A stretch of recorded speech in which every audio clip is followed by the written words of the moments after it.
Alright, guys. We are back with some history matters. It's been a hot minute. This time, 10-minute history. Frederick the Great and the Rise of Prussia. Short documentary. So this is not going to be covering the German unification, which I believe we did cover that already. I think we've already watched their German unification video. This is the lead up to... I'm assuming this is getting us to the point where Prussia is poised to unify the German people. So, yeah, let's go ahead and just dive right in. 1648 and the 30 Years' War is over. This completely Yay. devastated the Holy Roman Empire, but a Not certain yay. state, the Electorate of Brandenburg Prussia, ruled by a certain Frederick William since 1640, did gain some territory. So, a brief overview of Brandenburg Prussia. It was ruled by the royal house of Hohenzollern. It was mostly Protestant, it spoke German, and as the name suggests, it was divided into two territories. Brandenburg, whose capital was Berlin, was an electorate within the Holy Roman Empire. This meant that Frederick William, also known as the Great Elector, could cast a vote on who could become the next Holy Roman Emperor. This was important because it meant that he could elicit bribes from candidates, and it also gave his territories there greater rights and prestige. The other half of his territory was called Ducal Prussia, whose capital was Königsberg, which was outside of the Holy Roman Empire, but was a vassal state of the Polish-Lithuanian Commonwealth. Oh, that sounds complicated and confusing. Thus giving it the problem of having two different overlords who one day may want different things. Brandenburg had recently gained the territory of Eastern Pomerania, meaning that Brandenburg was connected to the Baltic Sea, which gave it ample new opportunities for trade. Frederick William felt that this access to the sea would be great for Brandenburg, and he sought to emulate the Dutch Republic and become a great and wealthy trading nation. I'm so he tried, rich. but ultimately a maritime empire was not Brandenburg Prussia's destiny. The Great Elector also Respect me. sought to strengthen Please respect. Please clap. Brandenburg Prussia's international position by introducing a standing army. This was a difficult process since he wanted it to be centrally funded and not paid for and thus beholden to any of his nobles. He achieved this after a few concessions to his nobles, and by about 1655 he had a standing army of around 25,000 men. So Frederick William That's a good-sized army for the size he is and the time period. did not wish to remain a vassal Especially a professional army for this time period, yeah.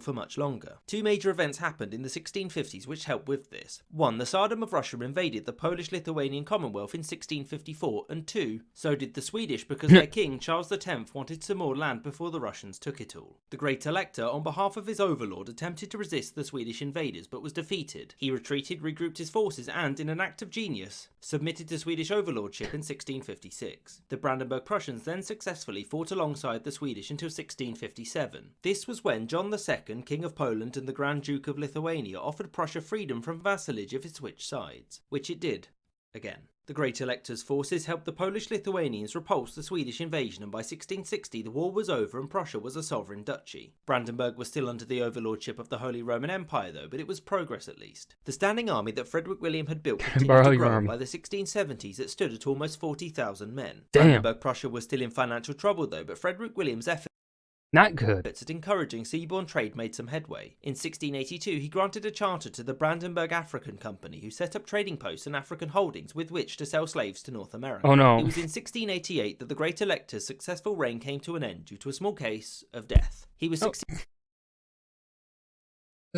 a small case. succeeded by his son, Frederick, who much like his father had lofty ambitions. And much like his father, his name was Frederick. These were overridden by the need to defend that which his father had achieved, since both Sweden and Poland-Lithuania wouldn't hesitate to undo any of it. He thus made an alliance with the Habsburgs in order to safeguard his realm against them, whilst also providing well-trained troops for the 9 Years' War against France's Louis XIV. When Louis had his grandson crowned King of Spain in 1700, the Habsburgs knew that there would be war, which they would want Brandenburg Prussian troops for. But in return for his support, Frederick Prussian dukes literally only want one thing, and it's disgusting. wanted only one thing. He wanted a crown. Frederick was going to crown himself irrespective of what anyone else wanted. However, since the Habsburgs now needed his professional soldiers, he could get some outside recognition. In 1701 he had himself crowned as the Prussian king, although be aware that he wasn't the king of Prussia, he was the king in Prussia. This was so that his lands in the Holy Roman Empire wouldn't have a king other than the King of the Romans, which was one of the titles of the Holy Roman Emperor. It was also because this territory in the Polish-Lithuanian Commonwealth was was also known as Prussia, and they wanted to be sure that there wasn't any confusion. So, as the king in Prussia, Frederick, now Frederick I, gained a massive amount of prestige, and his coronation marks the beginning of Prussia's rise. Not in geopolitical terms, that is, that was before this, but in historical terms, since the emphasis in Brandenburg, Prussia, was now on Prussia. Frederick's reign saw him create the Royal Academies of Arts and Sciences of Prussia, and was fairly uneventful until his death in 1713. He was succeeded by his son, Frederick William I. This was because the previous one wasn't a king and so didn't get a number. The new king started out by joining the Great Northern War against Sweden, from which they gained this territory. So Frederick William was an absolute monarch, at least ideally. He attempted to control the local nobility and centralise the state, but the nobles weren't too keen to go along with it. One of the most notable reforms that Frederick William brought in was the Schools Edict of 1717, which expanded primary education throughout the realm.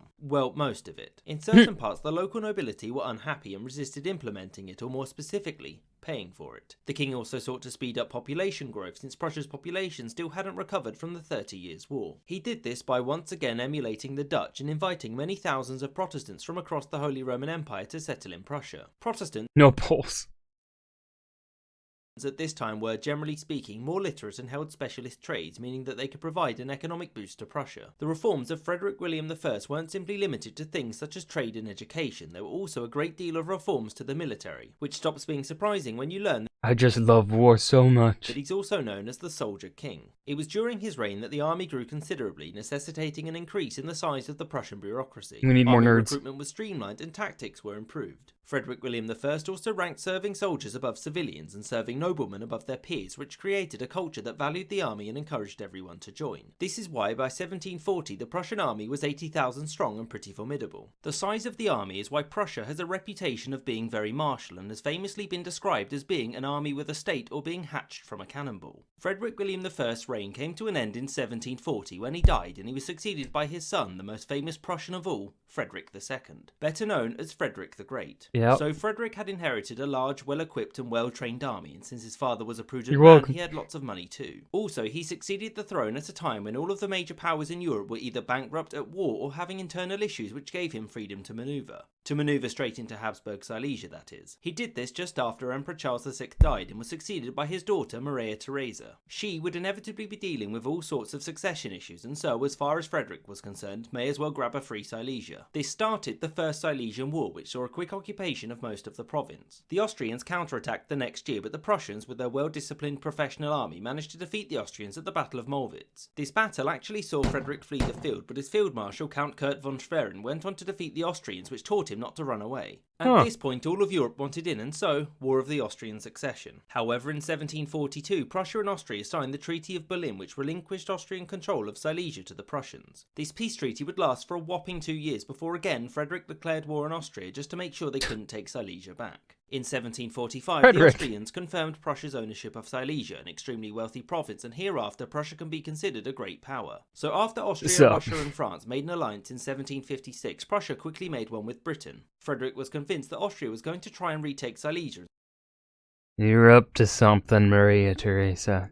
I don't trust you. So he made his move and invaded Austria. Wait, no he didn't. He invaded Saxony. He did this to take its army and money for himself to lessen the burden of fighting Austria. This kick-started the Third Silesian War, which dragged everyone else's allies, including the already fighting Britain and France, into it, and suddenly, 7 Years' War. At first, things went well for Prussia, but as the war dragged on, things turned against Frederick and the Russians advanced, taking eastern Prussia. Fortunately for Frederick, the pro-Prussian Peter III succeeded to the Russian throne and thus called off the war and returned everything, which was nice of him. After France was defeated by Britain, Austria and Prussia made peace and agreed that no territories would change and that hundreds of thousands of people had died for nothing. With all of this in mind, it would be easy to see Frederick the Great's reign as being nothing but a series of wars, but he was a prudent monarch and a reformer too. He strengthened the economy by freeing up trade within his territories. He stored grain after good harvest so that when the bad harvest came, his people wouldn't starve. His realm also saw early industrialization, but a significant part of this was because he simply nicked Silesia. Prussia also played host to the Enlightenment and produced one of the most famous intellectuals of all time, Immanuel Kant, who argued that Frederick was the embodiment of enlightened absolutism and that he was so enlightened that unwavering obedience to him wasn't a burden but a privilege. Frederick's ambitions weren't limited to Silesia. He had designs on Polish Prussia since he wanted to connect his territories. The Prussians, Russians and Austrians conspired to place a candidate on the elected Polish-Lithuanian throne, which they did in 1772. Conspiracy. One problem. The new ruler Stanisław II didn't go along with this and started to strengthen the Commonwealth. As such, the three powers opted for a different route. Wait, hold on, that said something else. To strengthen the Commonwealth.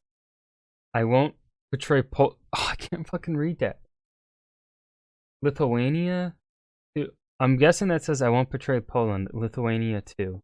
As such, the three powers opted for a different route. They openly and violently dismembered the Commonwealth. In 1772, the three powers reduced the size of Poland markedly in what is called the First Partition of Poland, because, fun fact, there were more. The first partition saw Prussia gain this land, Polish Prussia, finally connecting the lands of Prussia with Brandenburg, and finally allowing Frederick to change his title from the King in Prussia to the King of Prussia, since now he owned all of it. Frederick's reign would last until his death in 1786, and his legacy would be to bequeath a great power to his nephew and successor, Frederick William II, because apparently in Prussia there was some sort of a name shortage. Anyway, Frederick II left Prussia a much stronger kingdom than the one he had inherited. It was off these foundations that he and his forebears had built that Prussia would rise to eventually unify Germany. Prussia had risen from being both under the overlordship of Poland, Lithuania and the Holy Roman Empire to having ripped territory from both and establishing itself as a great power. Most of this can be attributed to the military and economic reforms of Frederick and his predecessors. If you had to pick a territory that could one day threaten Britain, France, Russia and Austria, then Prussia likely would not have been your top choice. No, it wouldn't. Yet through the reigns of four long-lived and visionary sovereigns, Prussia would go on to do just that. And much of this success can be attributed to Prussia's professional standing army, which gave it the capacity to punch well above its weight. Frederick's army was the envy of much of Europe, but be aware it wasn't invincible, as would be demonstrated in the coming wars with France.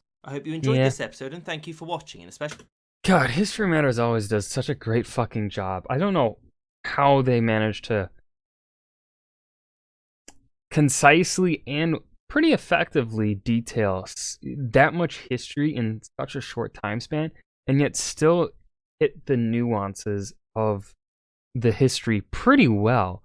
Of course, it's not perfect. Do they skip over some things? Of course. They are only doing this in, for this video, 9 minutes and 41 seconds. That is impressive. And so that was 10-minute history, Frederick the Great and the Rise of Prussia. Short documentary by History Matters.